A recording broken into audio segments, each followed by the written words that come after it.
أعوذ بالله من الشيطان الرجيم بسم الله الرحمن الرحيم ولكل أمة أجل فإذا جاء أجلهم لا يستأخرون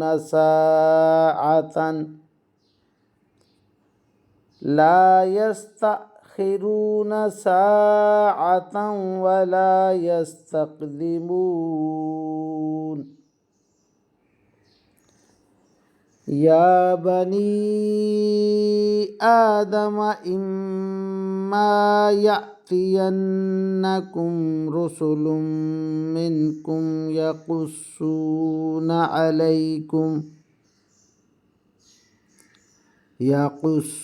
عليكم آياتي فمن اتقى وأصلح فلا خوف عليهم ولا هم يحزنون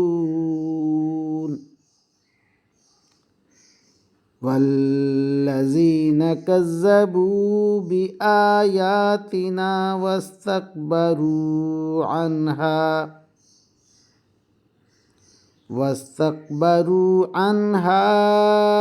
أولئك أصحاب النار هم فيها خالدون آمنت بالله صدق الله مولانا العظيم وصدق رسوله النبي الكريم ونحن على ذلك من الشاهدين والشاكرين والحمد لله رب العالمین۔ ابھی آپ کے سامنے سورہ الاعراف کی آیت نمبر 34 تا 36 کی تلاوت کی گئی۔ انشاءاللہ کچھ ہی دیر بعد عزت مآب راؤ شاہ نواز صاحب انہی آیات کا ترجمہ، تشریح اور تفسیر بیان فرمائیں گے۔ اللہ تعالیٰ سے دعا ہے کہ ہمارا پڑھنا، آپ لوگوں کا سننا اللہ تعالیٰ قبول و منظور فرمائے اور اس پر عمل کی توفیق عطا فرمائے، آمین یا رب العالمین۔ شیطان الرجیم، بسم اللہ الرحمن الرحیم۔ ملتان سے شاہ نواز تمام دوستوں کو السلام علیکم ورحمۃ اللہ وبرکاتہ۔ دوستان گرامی، ابھی آپ کے سامنے سورہ اعراف کی آیت نمبر 34 سے لے کر اور 36 تک کی تلاوت کی گئی۔ اب انہی آیات کریمہ کی آسان تشریح اور ترجمہ مفتی تقی عثمانی کا لکھا ہوا اور تفسیر ابن کثیر سے حاضر خدمت ہے۔ بسم اللہ الرحمن الرحیم۔ اللہ تعالیٰ قرآن پاک میں ارشاد فرما رہا ہے، اور ہر قوم کے لیے ایک میعاد مقرر ہے، چنانچہ جب ان کی مقررہ میعاد آ جاتی ہے تو وہ گھڑی بھر بھی اس کے آگے پیچھے نہیں ہو سکتے۔ اور اللہ نے انسان کو پیدا کرتے وقت ہی یہ تنبیہ کر دی تھی کہ اے آدم کے بیٹوں اور بیٹیوں، اگر تمہارے پاس تم ہی میں سے کچھ پیغمبر آئیں جو تمہیں میری آیتیں پڑھ کر سنائیں، تو جو لوگ تقوی اختیار کریں گے وہ اپنی اصلاح کر لیں گے، ان پر نہ کوئی خوف طاری ہوگا نہ کوئی وہ غمگین ہوں گے۔ اور جنہوں نے ہماری آیتوں کو جھٹلایا اور تکبر کے ساتھ اس سے منہ موڑا، وہ لوگ دوزخ کے باسی ہیں، وہ اس میں ہمیشہ رہیں گے۔ اللہ اکبر۔ اب ان آیات کریمہ کی تشریح۔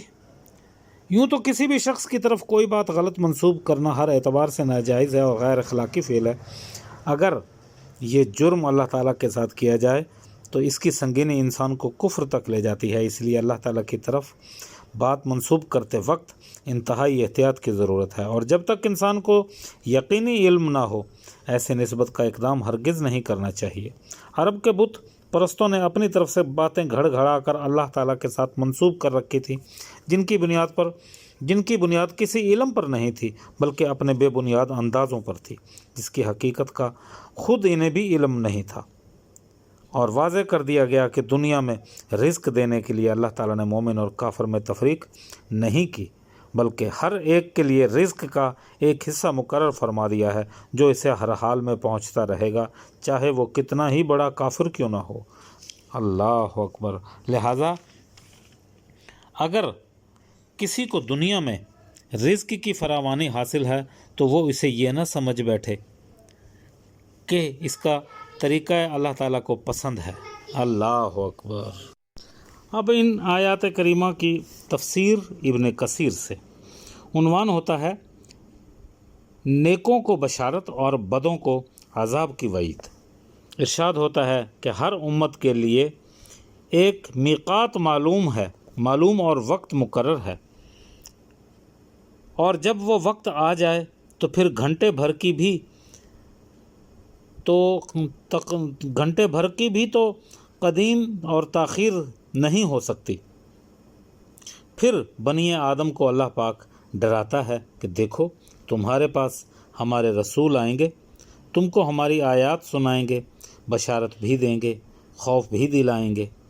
اب جو ڈر گیا وہ اپنی اصلاح پر کر گیا، محرمات ترک کر دیے، اطاعت کے کام کرنے لگا، تو اس کو نہ کسی کا خوف ہوگا اور نہ کوئی رنج و غم اس کو گھیرے گا۔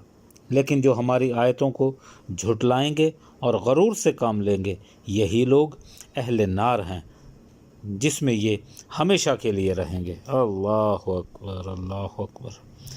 وآخر دعوانا ان الحمد للہ رب العالمین۔ اے میرے رب ذوالجلال، قرآن پاک پڑھا گیا، ترجمہ، تشریح اور تفسیر بیان کی گئی، اپنی بارگاہ میں منظور و مقبول فرما اور ہمارے لیے توشہ آخرت بنا دے۔ اے میرے رب العالمین، جو لوگ بھی میری اس آواز کو سن رہے ہیں میرے پروردگار، ان کے جتنے بھی آباء و اجداد فوت ہو چکے ہیں میرے مولا کریم، اس پڑھے ہوئے کا ثواب ان کی روحوں کو پہنچا۔ میرے مولا کریم، بیماروں کو شفاء کلی عطا فرما، شفاء کاملہ و عاجلہ عطا فرما۔ وآخر دعوانا ان الحمد للہ رب العالمین۔ آمین یا رب العالمین۔